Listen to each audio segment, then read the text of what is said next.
Hello, Gold Derby fans. I am so excited to be sitting here with one of the highlights of Netflix's Glow for her role as Debbie Egan, aka Liberty Bell, and the role has already garnered her 2 Emmy nominations. I'm Sam Eckmann of Gold Derby. With me is Betty Gilpin. Thanks so much for sitting down. Hi, Sam. Thanks for having me. How are you? I am great. Happy to be here with you. And I wanted to just start out with I think my favorite moment of the season, one of the most fun moments from season 3, was when all the women decide to switch the wrestler characters and take on different personas. And you, of course, take on Alison Brie's Zoya character.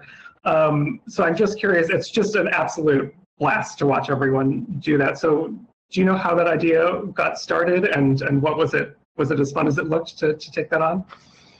It was crazy fun. I mean, I was nervous at first. Allie Brie was really gung-ho about it, and I was scared because I've been in I've done like plays, for instance, where as a rehearsal exercise, we've done a read-through where we switch parts, and it never ends well. Like, actors are way too neurotic for that.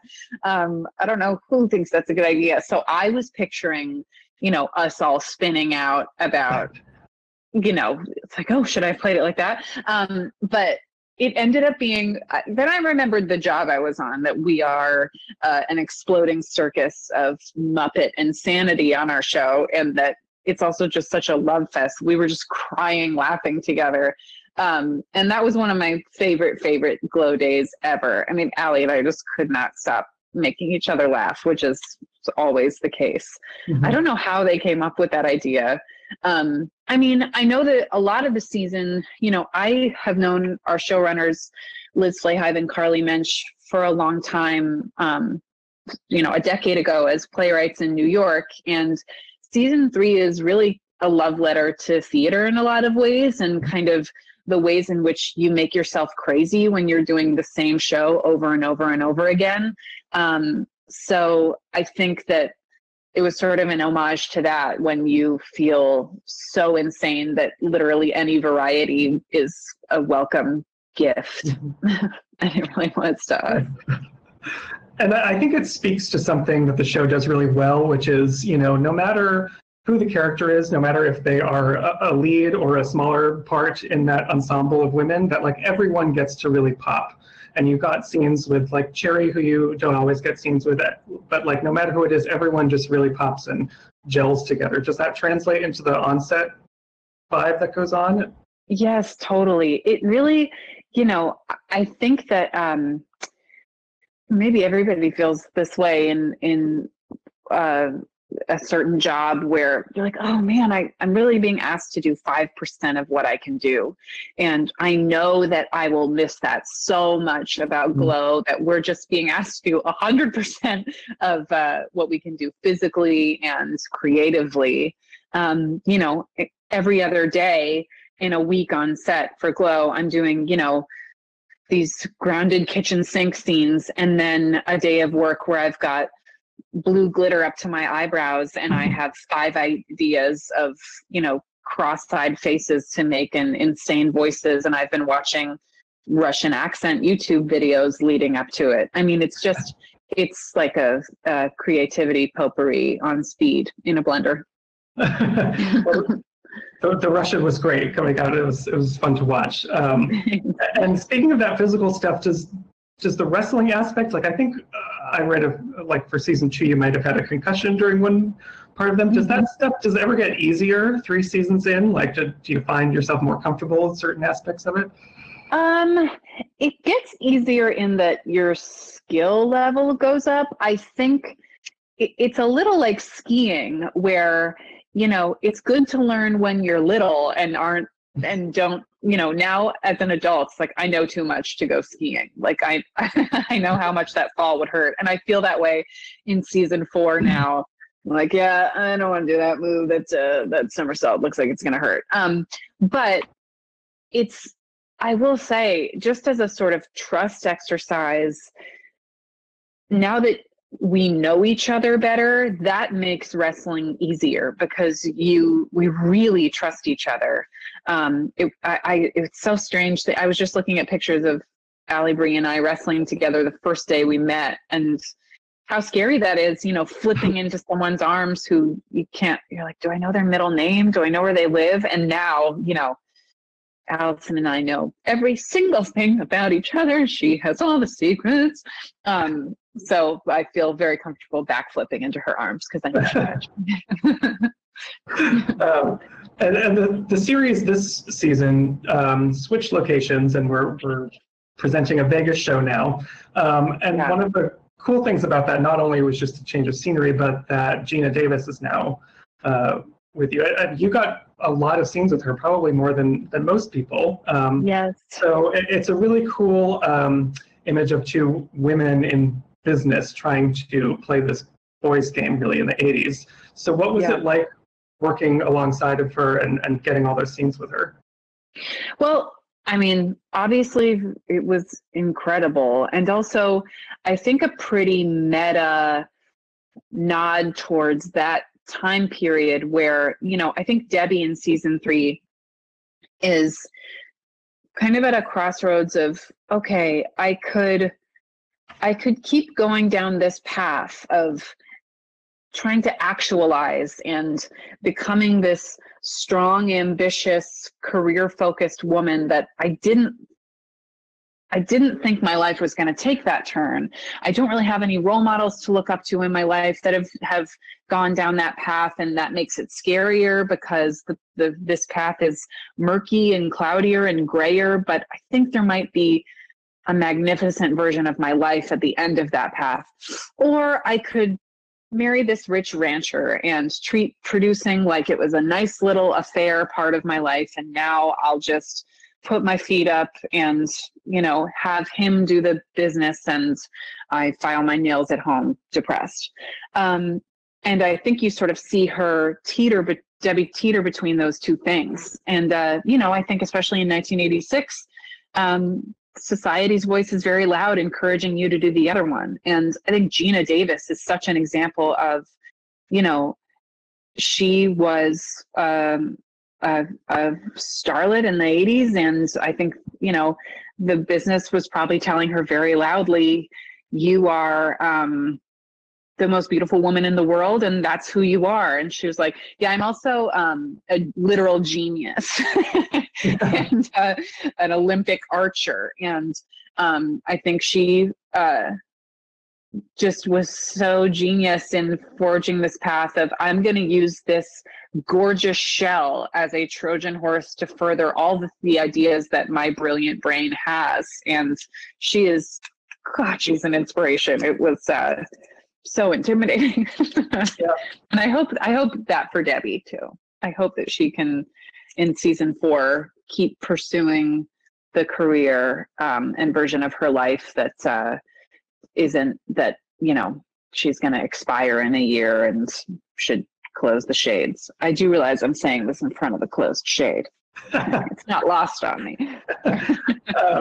It's interesting because, as you say, a lot of her arc this season is these frustrations with not being able to be taken seriously as a producer for, even though the men around her are taken seriously. And that relationship you mentioned with Tex, the rancher, I did wonder, do you think part of the feelings there that she develops for him is she almost sees what she wants to become? This is kind of what I could do if society treated me as a man.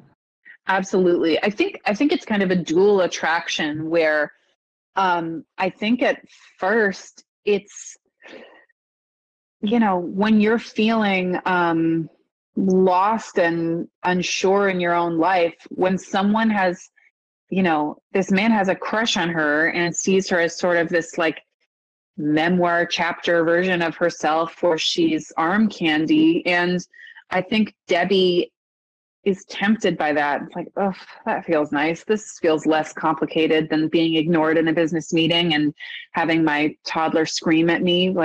Feels nice to have this guy just think I'm this floating sexy person, and maybe I should be that floating sexy person. That sounds a lot simpler. But I also think you're totally right. And part of her attraction is that she sees him as this thing that she wants to be. You know, I think probably she tells herself like, oh, I just am attracted to him. But I think she's really like, I want to be him. And then executes that kind of ruthlessly. Yeah, absolutely.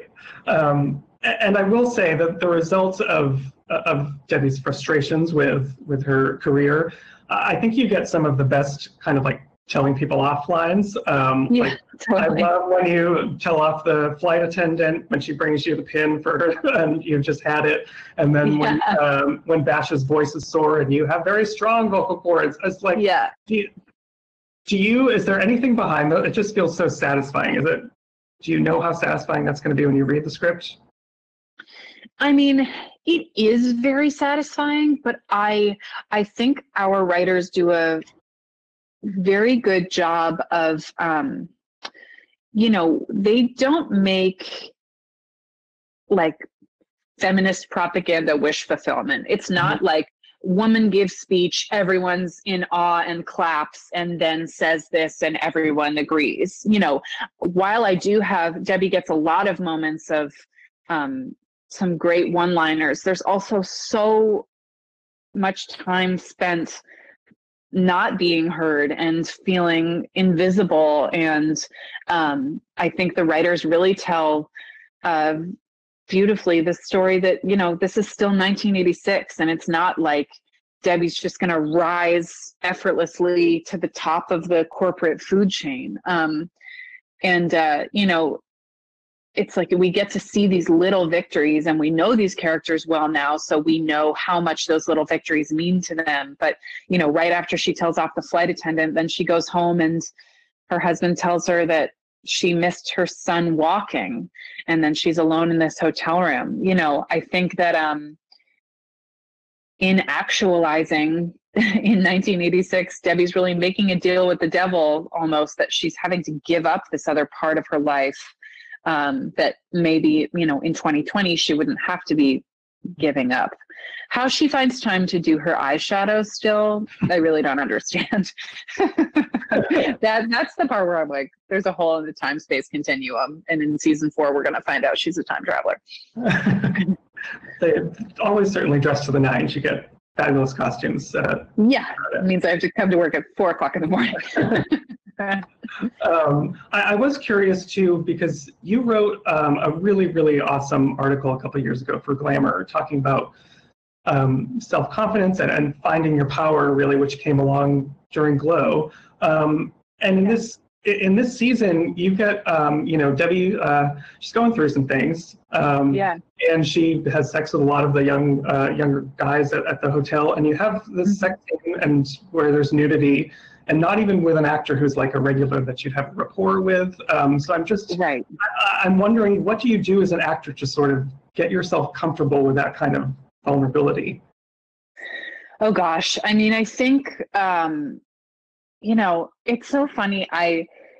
In the time where there used to be yoga classes or something, whenever the teacher is like, and raise your hand if you don't feel comfortable being touched, I'm always like, there are people who have boundaries still?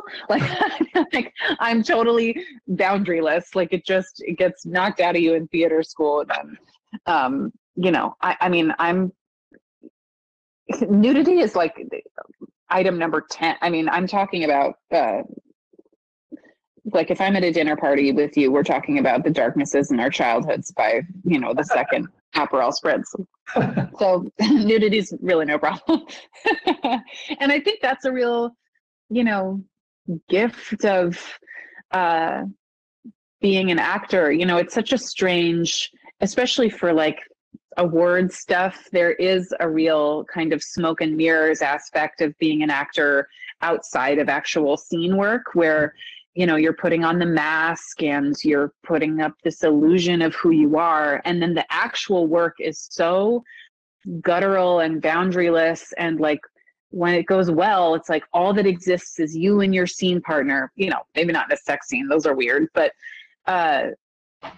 you get to really connect with someone on a level that feels almost ghosty and strange and beautiful. And really cathartic. And you know, it's strange seeing people now that I've done scenes with, all different kinds of actors later in our lives and careers, when, you know, logistically we haven't seen each other in a while, and then seeing them now, I'm like, oh, I know a part of your brain very well, and you know a part of my brain very well, and like, I'm not too sure where your apartment is now. And that's such a strange kind of bypass of certain boundaries that I like. Yeah.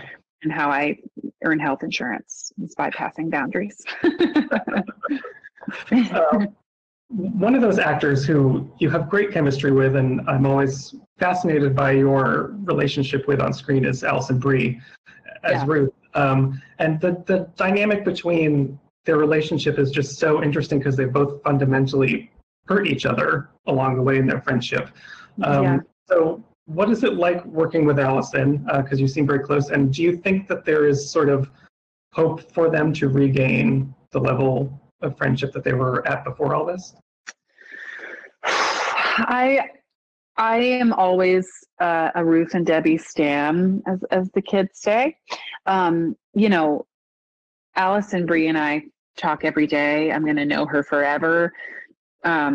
So working with her is such a, I mean, in preparation for this interview, I was just skimming through season 3 because it feels like we shot it 3 years ago. Like, what happens again? And I was sending her all these screenshots, like, remember this day, remember this day. But it definitely creates a, you know, maybe someday when I'm old and wizened and my tits are in my shoes, I'll be like, you know, it was terrible to work with this person. Because there are times where when you're working with someone who you don't totally trust or know, like, oh, are they gonna like blame not knowing their lines on the air conditioning, or like what's gonna happen today? Are they in a bad mood? It affects your work. You feel less like, oh, I'm gonna try that weird idea, because you're like, oh, let's just get through this day. This person is a sociopath. It happens a lot. It happens a lot.